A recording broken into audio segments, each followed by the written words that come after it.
Hello दोस्तों, आप सबके बीच अब इसके आगे हम करवाएंगे। कल 23 तक करवाए थे, आज इसके आगे 24 करवाएंगे, 25 करवाएंगे, आज भी 10-12 क्वेश्चन करवाएंगे। रोज़ हम इसी टाइम पे आप लोगों को 8:30 बजे करीब हम वीडियो अपलोड कर देंगे। आप सब घर पर बैठे इसको देख सकते हैं और सेट लगा सकते हैं। तो देखिए, ये 24 नंबर सवाल जो बोल रहा है कि 5500 के कितने अभाज्य गुणनखंड है। अभाज्य गुणनखंड तो हम आपसे बता चुके हैं कि अभाज्य संख्या वही संख्या होती है जो एक और अपने आप के अलावा अन्य किसी संख्या से ना घटे। तो पहले इसको तोड़िए, 5500 है तो इसको तोड़िए, 5 से करिए इसको, 5 एकम 5, ये डबल 0 और 5 एकम 5। अब देखिए, ऐसे भी बता चुके हैं कि लास्ट में विषम संख्या होता है तो अधिकतर विषमी संख्या से जाता है। तो अब देखिए यहाँ पर क्या है, 1 है, 2 से लेके 2 से नहीं जाएगा, 3 से भी नहीं जाएगा, 3 तिया 9 घटेगा 1, 3 तिया 9 घटेगा 1, 3 से नहीं जाएगा, 4 से तो जाएगा नहीं, 5 से भी नहीं जाएगा और 6 से भी नहीं जाएगा। तो 7 से करिए। अब 7 से करिएगा तो ये 7 एकम 7 होगा, घटेगा 3, 7 चौका 28 होगा, घटेगा इसमें से कितना घटेगा, इसमें से 7 चौका 28 तो घटेगा 2, 7 तिरिका 21। अब देखिए अब कितना से जाएगा। अब आप ट्राई कीजिए, ये अब 3 है तो 3 से पहले ट्राई कीजिए, 3 चौके 12 घटेगा 1, 13 हो जाएगा, 3 से नहीं जाएगा, 7 से भी नहीं जाएगा। देखिए 7 दूनी का 14, 7 दूनी का 14, 3 से हो जाएगा, 7 से भी नहीं जाएगा। तो अब इसके आगे 8 से नहीं जाएगा, 9 से नहीं जाएगा, 10 से भी नहीं जाएगा, 11 से ट्राई कीजिए, 11 एकम 11 घटेगा 3, 11 तिया 33। अब 13 से कीजिए, 13 एकम 13। अब देखिए कितना आ गया अभाज्य गुणनखंड इसका। देखिए 5 गुना 7 गुना 11 गुना 13। अब देखिए तो ये सब का है, अभाज्य संख्या है, का है, अभाज्य संख्या है। तो हमसे सवाल में बोल रहा है कि अभाज्य गुणनखंड कितने हैं। यहाँ पर अभाज्य गुणनखंड कितने हैं पूछ रहा है, कितने हैं। फिर से देखिए 5500 के कितने अभाज्य गुणनखंड हैं, यानी कितने हैं। तो देखिए 1 2 3 4, इसका आंसर क्या हो जाएगा, 4 हो जाएगा। फिर से एक बार सवाल समझ लिए, बोल रहा है कि 5500 के कितने अभाज्य गुणनखंड है, यानी इसको तोड़ने पर कितने अभाज्य संख्या आएगा। तो 1 आया, 2 आया, 3 आया, 4 आया। ऐसे ही काल कुछ और सवाल पूछ सकता है। 5000 आज ही पूछा 5500, काल इतना भी पूछ सकता है, 11 से भी पूछ सकता है, बोलेगा कि इसमें अभाज्य गुणनखंड कितना है। तो तोड़ लेना है इसको, और तोड़ने के बाद देखना है कि अभाज्य गुणनखंड है कि नहीं है।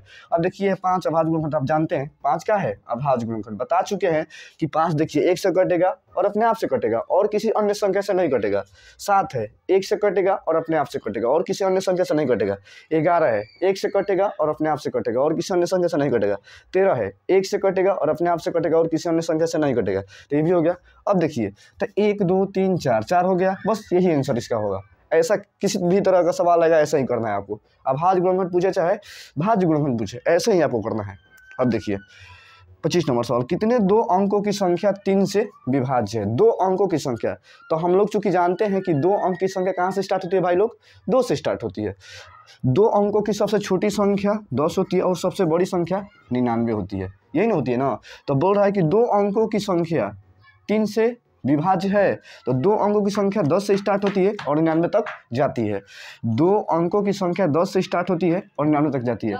100 लेंगे तो 3 अंक हो जाएगा, तो 3 अंक नहीं लेना है हमको, 2 ही अंक लेना है। तो देखिए 2 अंक के, तो यहाँ पर 10 है तो 3 तो 10 से विभाजित नहीं होगा, 3 को तो 10 नहीं कट पाएगा, 10 जो है 3 से नहीं कट पाएगा। तो यहाँ पर 10 के बाद क्या आता है, 10 के बाद 12 आता है, 3 से कट, 10 के बाद 11 आता है, 11 के बाद क्या आता है, 12 आता है, 12 के बाद क्या आएगा, 13 आएगा, 13 के बाद क्या आएगा, 14 आएगा, यही ना आएगा ना। और 14 के बाद क्या आएगा, 15। तो हमको क्या लेना है, 3 से विभाजित, यानी ये भी 3 से नहीं जाएगा, ये भी 3 से नहीं, काट दीजिए इसको। देखिए 3 से जाएगा, ये भी नहीं है 3 से, और ये भी नहीं 3 से जाएगा, 3 से ये जाएगा। तो जो 3 से जाएगा वही लेंगे, ये सबका नहीं लेंगे। तो हम कहाँ लेंगे भाई लोग, अब देखिए कहाँ लेंगे। सबसे पहले 3 से विभाजित होने वाली संख्या दोगे क्या है, 12 है, उसके बाद क्या है, 15 है, उसके बाद क्या है, 18 है, और डॉट डॉट डॉट, इसके बाद क्या है, अंतिम संख्या 99 है। क्या है, 99 है। तो बोल रहा है कि कितने 2 अंकों की संख्या 3 से विभाज्य है। तो हम आपको इजी तरीका बता रहे हैं, जब भी ऐसा सवाल पूछे कि 2 अंक 3 अंक कितने विभाज्य है, तो देखिए सबसे पहले लास्ट वाला संख्या पकड़िएगा और फर्स्ट वाला संख्या पकड़िए, दोनों का माइनस कर दीजिएगा। तो 99 में से 12 माइनस कीजिएगा तो कितना आएगा, घटा लीजिए, 9 में से 2 गया तो 7 बचेगा, और यहाँ पर देखिए 9 में से जाएगा तो 8 बचेगा, और इसके बीच का अंतर देखिएगा, अंतर माने का 15 में से 12 घटाइएगा तो 3 बचेगा। तो यहाँ पर 3 लिख दीजिएगा, 3 लिख दिए, और 3 लिखने के बाद अब क्या करना है, इसको भाग देना है। क्या करना है, इसको भाग देना है। तो भाग दीजिए, भाग देगा तो कितना आएगा, कितना आएगा, 3 दूनी के 6, 3 27, इसमें प्लस का 1 ऐड कीजिए, कितना आ जाएगा, 30। बस यही हो जाएगा आंसर। फिर से एक बार समझ लीजिए, फिर से एक बार समझा रहे हैं। देखिए फिर से एक बार देख लीजिए, सबसे पहले लास्ट वाला और फर्स्ट वाला संख्या को माइनस करेंगे। तो 99 में से 12 घटाएंगे तो कितना आएगा, घटा लीजिए। 9 में से 7, 9 में से 2 जाएगा तो 7 बचेगा। यहाँ 9 में से 1 जाएगा तो कितना बचेगा, 8 बचेगा। और देखिए दोनों का बीच का अंतर कितना आएगा, 3 आएगा। तो यहाँ पर 3 होंगे और यहाँ पर क्या कर देंगे, प्लस का 1। अब इसको घटाएंगे तो 3 दूनी के 6, 3 9 27, 3 दूनी के 6 घटेगा तो 3 9 27 और 29 में 1 जोड़ दीजिएगा, बस 30। यही आंसर हो जाएगा। जब भी ऐसा सवाल है 2 अंक का, 3 अंक का, 4 अंक का, तो सबसे पहले दोनों लास्ट वाला और फर्स्ट वाला के बीच के अंतर देखेंगे। तो अंतर देखिए तो कितना है, 87 है, 87। उसके बाद इसके बीच के अंतर को उससे भाग दे देंगे और प्लस का 1 कर देंगे, जो आएगा वही आंसर हो जाएगा। जब भी इस तरह का सवाल पूछे, कोई भी सवाल पूछे कि 3 से 2 अंकों की संख्या कितना 3 से विभाजित है, चाहे ऐसे बोल सकता है कि 3 अंक की संख्या कितने 5 से विभाजित है, ऐसे माने कुछ भी सवाल पूछ सकता है। तो ऐसे ही आपको करना है, फर्स्ट वाले और लास्ट वाला का माइनस करना है और माइनस करने के बाद इसके बीच का अंतर देखना है और प्लस का 1 कर देना है।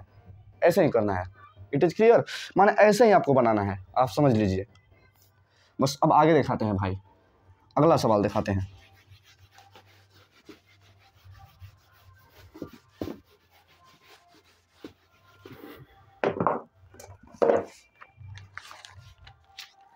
अगला सवाल 26 नंबर दिखाते हैं आप लोगों को। देखिए 26 नंबर क्या बोल रहा है। 26 नंबर बोल रहा है कि 2 संख्याओं का गुणनफल 86 70 है, 86 77 है और उनका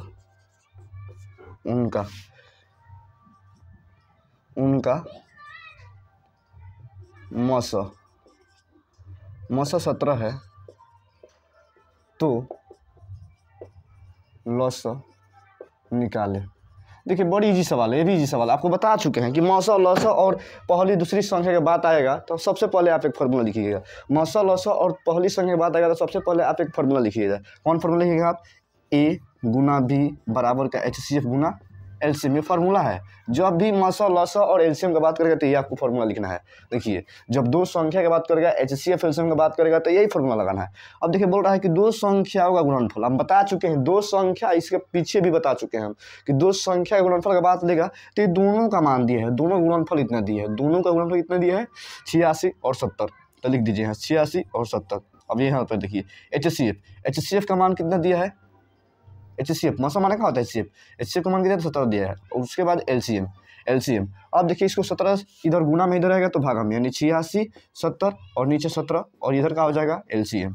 अब देखिए 17 से कटाइए इसको, 17 दूनी की 34, 17 दूनी की 34, 17 51, 17 चौका 68, 17 चौका 68, 17 25 85, 17 25 85 तो घटेगा 1, 17 कम 17 और 0 कितना आ जाएगा कट के 510 आ जाएगा। यानी LCM बराबर कितना हो जाएगा भाई 510। बस हो गया, इजी सवाल। कितना इजी सवाल है। तो ऐसा सवाल आएगा जब भी HCF LCM पहली संख्या और दूसरी संख्या का बात करेगा सवाल वाला, तो आपको सबसे पहले A गुना B बराबर HCF गुना LCM जो दिया है तो रख देना है, जिसको निकालना है एक साइड में रख दीजिए और बाकी सबको एक साइड में ले लीजिए। बड़ी इजी सवाल है। ये सब अभ्यास करके तो बहुत आपके लिए बहुत ईजी पड़ जाएगा, बहुत ईजी बन जाएगा। बस आपको कंटिन्यू अभ्यास करना है। कहा से कि अभ्यास से कितना भी बड़ा सवाल हो उसका आपके लिए वो छोटा बन जाएगा, खाली अभ्यास करना है। अब आगे देखिए अगला सवाल देखिए।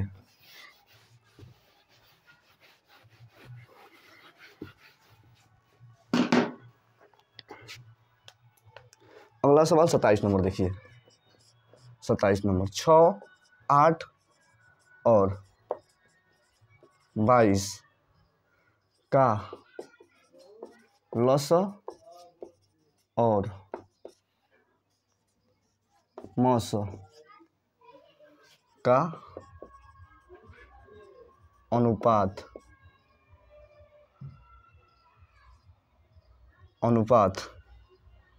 है। देखिए ऐसा भी आपको सवाल हम बता चुके हैं, पीछे बता चुके हैं, लेकिन फिर से बताते हैं। देखिए बोल रहा है कि 6 8 और 22 का लसा और मौसा का अनुपात। लसा माने का पहले HCF बोले थे, सॉरी लसा बोल रहा है तो पहले LCM। अनुपात माने का होता है बाटा। उसके बाद क्या होगा, देखिए लसा और मौसा का अनुपात, यानी लसा पहले तो लसा, उसके बाद मौसा माने का HCF, अनुपात माने का बताए थे बाटा। हमको इसका मान बताना है तो इसके पहले हमको LCM और HCF का मान निकालना पड़ेगा। अब देखिए कैसे निकालेंगे। पहले 6 लिख दीजिए, उसके बाद 8 उसके बाद 8, उसके बाद 22 लिख दीजिए। लिख दिए, तुड़िए इसको, सबन को तुड़िए, सबको तुड़िए, फैक्टर के रूप में तुड़िए, छोटे छोटे गुणनखंड कीजिए। देखिए 2 से तुड़िए इसको, 2 गुना 3, 2 3 6 हो जाएगा ना। अब देखिए 8 को 2 गुना 2 गुना 2, तो 2 का 4, 4 2 का 8 आ जाएगा। अब ये 22 को तुड़िए, 2 गुना 11। अब बोले थे आपसे जिसमें तीनों कॉमन मिलेगा उसको ही उठाएगा। यहाँ पर 3 संख्या है तो तीनों में कॉमन देखेंगे, 2 संख्या हुआ तो 2 में कॉमन देखेंगे। तो देखिए यहाँ पर HCF का पहले बात आ रहा है। देखिए इसमें सवाल में 2 मिल रहा है कॉमन, हाँ मिल रहा है, तो 1 2 ले लिए।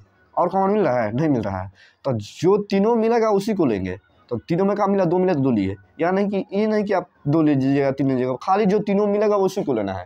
जो तीनों में तीनों संख्या में मिलेगा उसी को हमको उठा कर HCF में धरना है, नहीं तो और बाकी सबको छोड़ देना है। तो HCF का आ गया 2 आ गया। अब LCM का बात करते हैं। LCM का बात करते हैं भाई लोग, LCM का बात। तो LCM में आपको ये देखना है कि सबसे पहले जो तीनों में कौन मिल रहा है उसको लिख देना है। उसके बाद जितना भी बाकी शेष बच रहा है उसको भी उठाकर यहाँ पर लिख देना है। तो उसके बाद 3 है, उसके बाद 2 है, उसके बाद 2 है। गुना कीजिए, 3 दूनी का 6, 6 दूनी का 12, 12 दूनी का 24, यानी क्या आ जाएगा LCM 24 आ जाएगा। क्या आ जाएगा 24। हमको पहले LCM चाहिए, तो LCM कितना है 24, तो इस यहाँ पर क्या लिख देंगे 24। और नीचे क्या चाहिए HCF क्या है 2 है, कटाइए 2 से, 12 ऊपर नीचे 1। अनुपात पूछ रहा है तो पहले ऊपर वाला लिखेंगे उसके बाद नीचे वाला लिखेंगे, अनुपात इतना ही आएगा। कोई दिक्कत? अब देख लीजिए, फिर से देख लीजिए, एक बार फिर से करवा दे रहे हैं। देखिए पहले 6, 8 और 22 का लस और मस बोल रहा है, मस का अनुपात बोल रहा है। तो जो पहले दिया होगा उसके पहले ऊपर लिखेंगे, अनुपात बोल रहा है तो बीच में बांटा देंगे, उसके बाद HCF लिखेंगे। तो सबसे पहले हमको इसमें LCM निकालना पड़ेगा, LCM निकालना पड़ेगा और HCF निकालना पड़ेगा। तो 6 लिख दिए, 8 लिख दिए, 22 लिख दिए। 6 को तोड़ेंगे तो 2 गुना 3 हो जाएगा, 8 तोड़ेंगे तो 2 गुना 2 गुना 2 होगा, 22 को तोड़ेंगे तो 2 गुना 1 होगा, सॉरी 2 गुना 11 होगा, सॉरी भाई 2 गुना 11 होगा। ओ सॉरी, तब तो गलती कर दिए भाई, यहाँ पर 24 नहीं होगा, यहाँ पर 24 नहीं होगा भाई, यहाँ पर 2 गुना 11 है ना, तो यहाँ पर 11 होगा। 2 गुना 3 गुना 2 गुना 2 गुना 11, सॉरी भाई गलती कर दिए। देखिए फिर से इसको देखिए, देखिए 11 हम जाने की 1 है इसीलिए गलती कर दी। अब देखिए सबसे पहले हम बताए थे कि 2 इसमें जो कॉमन मिला है 2 लेंगे, उसके बाद क्या लेंगे 3 लेंगे, उसके बाद क्या लेंगे 2 लेंगे, उसके बाद क्या लेंगे 2 लेंगे, उसके बाद 11 बचा रहता है 11। अब गुना कीजिए, 3 दूनी का 6, 6 दूनी का 12, 12 दूनी का 24 और 24 में 12 से गुना कीजिए।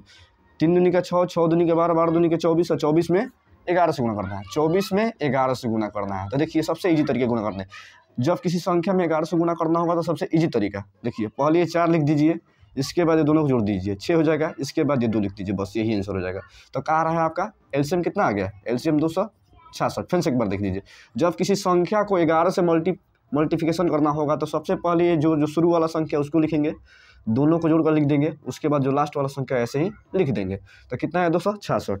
हमको पहले क्या चाहिए LCM चाहिए, तो LCM 200 कितना है 264 है, और HCF कितना है 2 है। कटाइए इसको, 2 एकम 2, 2 3 6 और 2 दूनी का 4, यानी कितना आ गया भाई 132/1।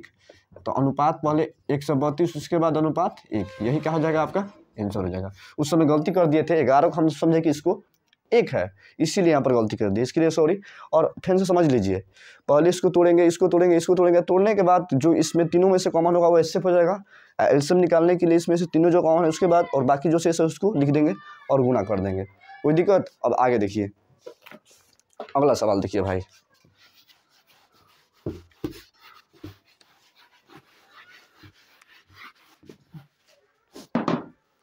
अगला सवाल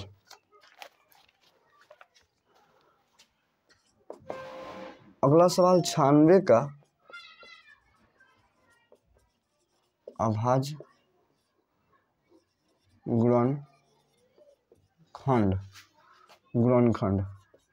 गुणनखंड है। देखिए फिर वैसा ही सवाल आ गया, अभाज्य गुणनखंड बोल रहा है, फिर वैसा ही सवाल आ गया भाई, अभाज्य गुणनखंड बोल रहा है। तो सबसे पहले हम क्या करेंगे 96 लेंगे, क्या लेंगे 96 लेंगे, क्या लेंगे 96, और 96 को यहाँ पर साइड में लिख दीजिए, सुतोड़िए पहले 2 से, लास्ट में सम संख्या तो 2 से जाएगा, 2 चौका 8, 2 8 और 2 8 16, फिर 2 से 24 दूनी का 48 होता है, 2 से 12 दूनी का 24 होता है, 2 से 6 बार में, और 2 से 3 बार में, और 3 से 1 बार में। तब 96 यहाँ पर लिख लीजिए, और 96 को 1 2 3 4 5 5 को 2 है तो 5 को 2 लिख दीजिए, 1 2 3 4 5, 1 2 3 4 5, 5 को 2 लिख दिए, उसके बाद क्या बचा 3 बचा। तो अभाज्य गुणनखंड देखिए, ये भी अभाज्य संख्या है, ये भी अभाज्य संख्या है, ये भी अभाज्य संख्या है, ये भी अभाज्य संख्या है और ये भी अभाज्य संख्या है और 3 भी क्या है अभाज्य संख्या है। तो यहाँ पर 1, यहाँ पर 1, यहाँ पर 1, यहाँ पर 1, यहाँ पे 1। और जब नीचे वाला सेम रहता है तो पावर का हो जाता है भाई जुट जाता है, क्या हो जाता है जुट जाता है। तो 2 1 2 3 4 5 यानी 2 के पावर 5 गुना 3, यही आपका क्या हो जाएगा गुणनखंड हो जाएगा। कोई दिक्कत? सबसे पहले इसको लिखेंगे और इसको यहाँ पर साइड में तोड़ देंगे, तोड़ने के बाद इसको यहाँ पर लिख देंगे और लिखने के बाद देखेंगे कितना अभाज्य संख्या है। जब सेम मिलेगा, सेम जब संख्या मिलेगा तो जितना बार संख्या होगा उतना बार उसके कपार पर लिख देंगे। देखिए 1 2 3 4 5 है तो 2 के पावर का लिख देंगे 5, 1 2 3 4 5। देखिए जितना बार 5 है 2 लिख कर उसके पावर 5 लिख देंगे, 5 है तो 5 लिख देंगे, 4 है तो 4 लिख देंगे और उसके बाद 3 है तो 3 है, बस यही आपका आंसर हो जाएगा। कोई दिक्कत? अब आगे देखिए, अब अगला सवाल देखिए।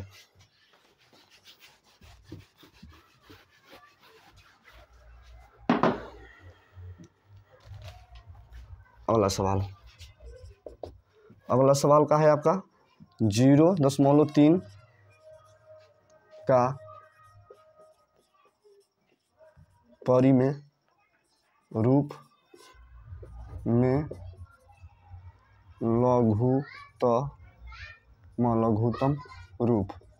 लघुत्तम रूप है। देखिए अब क्या बोल रहा है 0.3 के पावर बार का परिमेय रूप में लघुत्तम रूप, माने छोटा रूप बोल रहा है। छोटा लघुत्तम माने क्या होता है छोटा रूप, लघुत्तम माने क्या होता है छोटा रूप, लघुत्तम माने छोटा रूप होता है। तो देखिए हम आपसे कल बता चुके हैं 0.e है, तो हम सबसे पहले बताएं कि जितना संख्या के ऊपर बार होगा उसके लिए जितना बार संख्या 1 के पावर बार है तो 1 बार 9 लिखेंगे, 2 के पावर बार है तो 2 बार लिखेंगे। यहाँ पर 1 के पावर बार है, सिर्फ 3 के पावर बार है तो नीचे क्या लिखेंगे 1 9 लिखेंगे, क्या लिखेंगे 1 9। तो 0.12 हटेगा तो यहाँ पर 1 9, अभी दशमलव हटेगा तो यहाँ पर क्या बच जाएगा 10।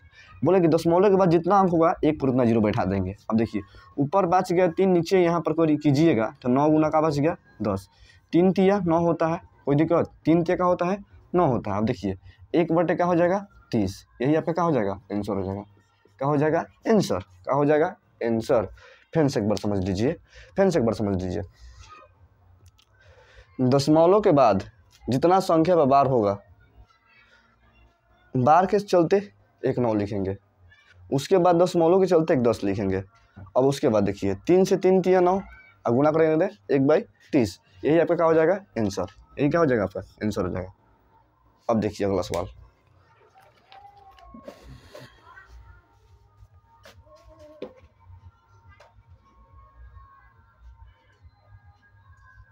बाकी देखिए में आंसर ये नहीं दे रहा है, एक बार फिर से देख लीजिए आंसर ये नहीं दे रहा है।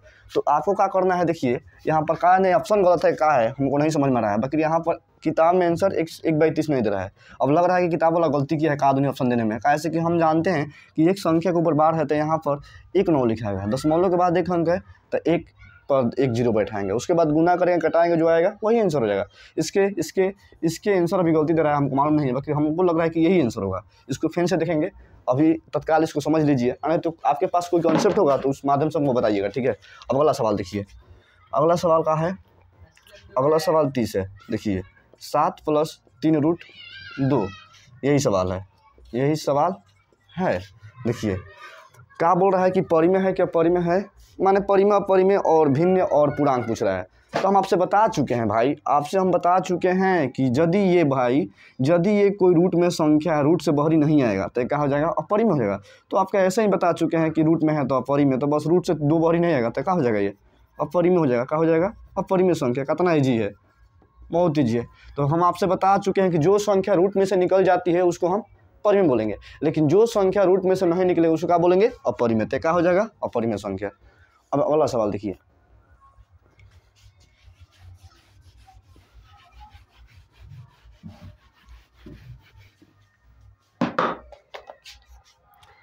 अगला सवाल का है जी, अगला सवाल देख रहे हैं 31 नंबर सवाल। बोल रहा है कि निम्न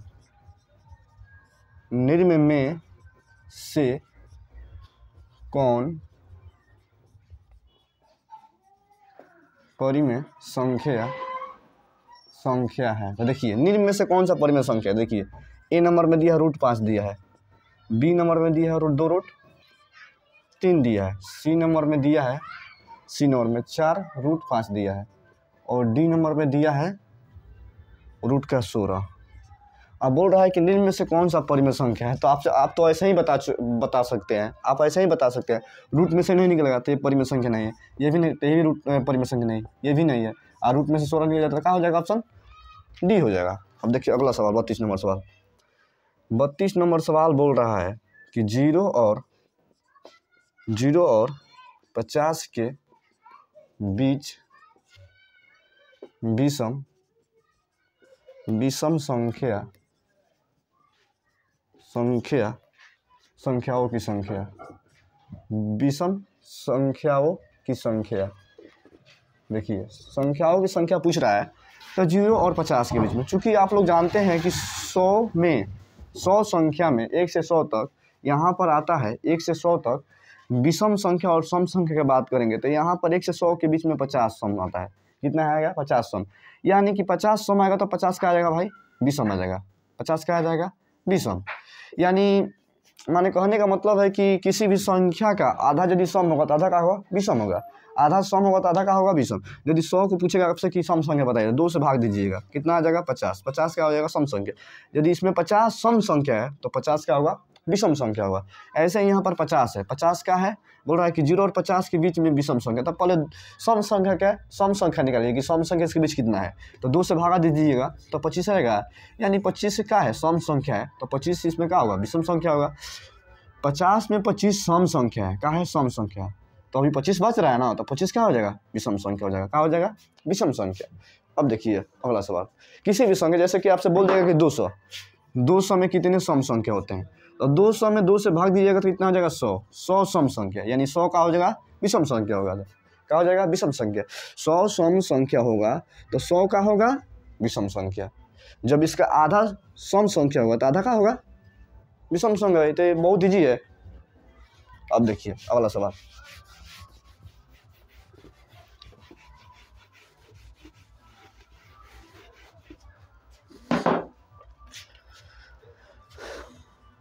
अगला सवाल बोल रहा है 5, 15, 20 के लस और मस का अनुपात। ये भी बहुत ईजी, आपको बता चुके हैं, कितना बार कि बता रहे हैं, हमको तो बताने का काम है, कैसे कि कितना लोग होंगे जिसको आता नहीं होगा। तो अब देखिए यहाँ पर दिखा रहे हैं आपको, देखिए पहले 5 है तो 5 लिख दीजिए, उसके बाद 15 है तो 15 लिख दीजिए, उसके बाद क्या है 20 लिख दिए। काहे ने कहा जो नंबर करवा नहीं चल रहा है भाई लोग। अब देखिए यहाँ पर इसको कर देंगे, देखिए 5 है तो 5 को 5 गुना 1 लिख सकते हैं, 15 है तो 5 को 5 गुना 3 लिख सकते हैं, 20 है तो 5 गुने 2 गुना 2 लिख सकते हैं। कैसे कि 5 दूनी का 10, 10 दूनी का कितना होता है 20। तो हम आपसे बताएं कि HCF का बात होगा तो तीनों में कॉमन ढूंढेंगे, देखिए तीनों में 5 है तो क्या हो जाएगा HCF का हो जाएगा 5। अब LCM की बात करते हैं, LCM के बाद तो सबसे पहले जो कॉमन मिल रहा है उसको उठा कर लिख देंगे, और बाकी जितना भी शेष बचेगा उसको भी उठा कर यहाँ पर लेकर आएंगे। तो पहले 3 है, उसके बाद क्या है 2, उसके बाद क्या है 2। अब देखिए 5 दिया 15, 15 दूनी के 30, 30 दूनी का 60 आ गया। बोल रहा है लस माने का LCM अनुपात माने बताया है कि बाटा होता है, उसके बाद क्या HCF।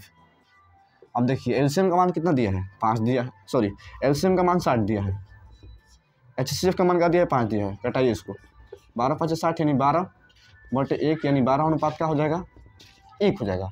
कोई दिक्कत। देखिए भाई लोग सबसे आपको आवश्यक यही बात है कि भाई लोग इसको आप पढ़िएगा, आप इसको पढ़ लेते हैं तो मैट्रिक में कम से कम किस्मत तो जरेगा, आपका किस्मत भी खराब हो भाई लोग, तो ये आपको अभ्यास रहेगा तो कम से कम 50 में नहीं हो तो कम से कम 40-45 पक्का जाएगा, इससे कम नहीं आएगा यदि कंटिन्यू आप अभ्यास करते हैं। तो जैसे कि एग्जाम में कोई अलग अलग सवाल दे दिए तब भी आपका इतना आएगा, बस लगातार आपको प्रयास करना है, प्रयास से कुछ ना कुछ हासिल होता है, कुछ ना कुछ आपको इसमें ज्ञान मिलेगा कि हाँ ये ऐसे करना है, ये ऐसे करना है। कैसे कि आप प्रयास भी नहीं करेंगे, आप पढ़ेंगे नहीं तो आपको कैसे मालूम चलेगा किस तरह का क्वेश्चन आएगा, किस तरह ये पढ़ कर जाएंगे तो आपको मालूम होगा कि हाँ इसी तरह क्वेश्चन आएगा।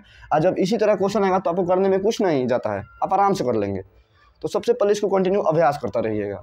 हम बनाने के बाद जब बना रहे हैं तो इसको आप एक बार देख लीजिए और देखने के बाद कॉपी पे खुद से बनाइए, इसको एक बार आप यहाँ पर देख लीजिए, वीडियो देख लीजिए। आप वीडियो देखने के बाद कॉपी पे खुद से बनाइए, और जहाँ पर फंस रहे फिर से एक बार वीडियो को ओपन कीजिए और देखिए इसको। तो आवश्यक बात ये है भाई कि कंटिन्यू प्रयास कीजिएगा। कैसे कि कितना बच्चा लोग बोलता है कि मैथ मेरा वीक है। देखो भाई, मैथ के सबसे बेस्ट तरीका है कि मैथ को कंटिन्यू पढ़ना पड़ता है। मैथ एक दिन छोड़ देगा ना भाई, तो इसके लिए आपको बहुत पीछे जाना पड़ेगा। कैसे कि मैथ का मतलब होता है कंटिन्यू अभ्यास। मैथ को रोज़ पढ़ना पड़ता है। एक दिन पीछे कर दोगे तो फिर दिक्कत हो जाएगा, फिर पीछे वाला चीज़ भुला जाओगे, फिर दिक्कत होगा आपके साथ।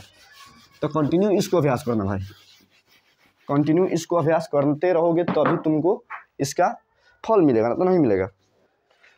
अब देखिए अगला 33 के बाद देखिए 34 नंबर सवाल का बोल रहा है। 34 नंबर सवाल बोल रहा है कि √10 option A, B √24, C √35, D √21, 121। अब देखिए अगला सवाल का बोल रहा है 35 का बोल रहा है। 35 बोल रहा है 35 कि दो संख्याओं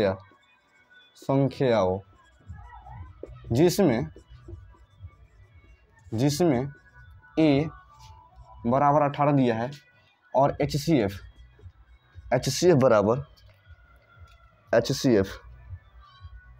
दिया है 2 और LCM दिया है 36। तो बोल रहा है कि बी निकालिए, दूसरी संख्या निकालिए। सबसे इजी सवाल है। दो संख्या दिया जिसमें एक संख्या 18 दिया है, HCF दे दिया है, LCM दे दिया है, तो आराम से निकाल सकते हैं आप। देखिए पहले इसमें बोल रहा है कि निम्नलिखित में से कौन सा अपरिमेय संख्या नहीं परिमेय संख्या है। निम्नलिखित में से कौन सा परिमेय संख्या है, यानी 3 का होगा, अपरिमेय संख्या क्या होगा, परिमेय संख्या होगा। देखिए ये रूट में से कोई बाहर नहीं होगा तो ये क्या हो जाएगा, अपरिमेय। ये भी क्या हो जाएगा, अपरिमेय। ये भी क्या हो जाएगा, अपरिमेय। लेकिन 121 होता है, 11 का स्क्वायर कितना होता है, 121, तो ये रूट से बाहर ही आ जाएगा, तो ये क्या हो जाएगा, परिमेय संख्या हो जाएगा। देखिए 11 गुना 11 कीजिएगा ना तो 11 बाहर ही जाएगा, ये क्या हो जाएगा, परिमेय संख्या। बोल रहा है दो संख्याओं में ए बराबर 18 दिया है, HCF बराबर 2 दिया है, LCM बराबर 18 दिया है, LCM बराबर 18 दिया है, और बोल रहा है कि दूसरी संख्या ज्ञात कीजिए। तो आपसे बताएं कि जब भी A Guna B Guna HCF Guna LCM का बात होगा तो आप पहले ये फॉर्मूला लगे, A गुना B बराबर HCF गुना LCM। हम आपसे कितने बार बताएं कि जब दो संख्या और HCF LCM का बात करेगा तो सबसे पहले इसको ये फॉर्मूला लिखना है। अब देखिए A का मान दिया है तो हाँ भाई दिया है 18 गुना B का मान नहीं दिया, B का तो मान निकालना है तो B को छोड़ देंगे। HCF का मान क्या दिया है, 2 दिया है। LCM का मान कितना दिया है, 18।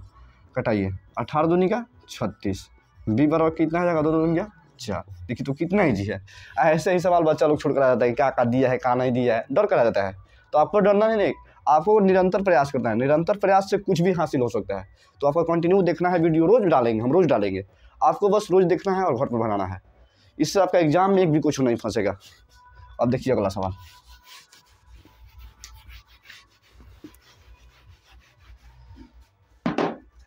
देखिए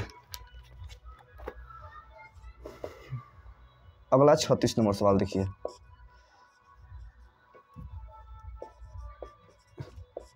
यदि P तथा Q दो अभाज्य संख्याएं हैं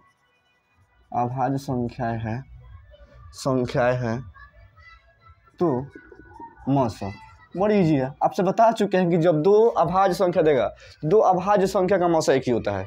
कोई भी अभाज्य संख्या लीजिए, 3 का है अभाज्य संख्या है, 5 का है अभाज्य संख्या है, इसका गुणन कुछ नहीं तक है, इसका गुणन कुछ नहीं तक है, 1 है, बस अच्छे से क्या हो जाएगा। कोई भी संख्या ले लीजिए, कोई भी संख्या, जैसे बोल दिए कि A एक संख्या है और B एक संख्या है, इसका आपसे पूछेगा मौसा, तो ये तो इसमें कॉमन कुछ नहीं मिल रहा है, तो इसके गुणा में 1 है, इसके गुणा में 1 है, बस एक कॉमन मिल रहा है, ये क्या हो जाएगा, HCF हो जाएगा। बस कोई दिक्कत, कोई नहीं दिक्कत।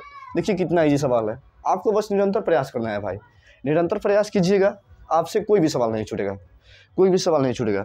अब देख लीजिए अगला सवाल बोल रहा है कि सबसे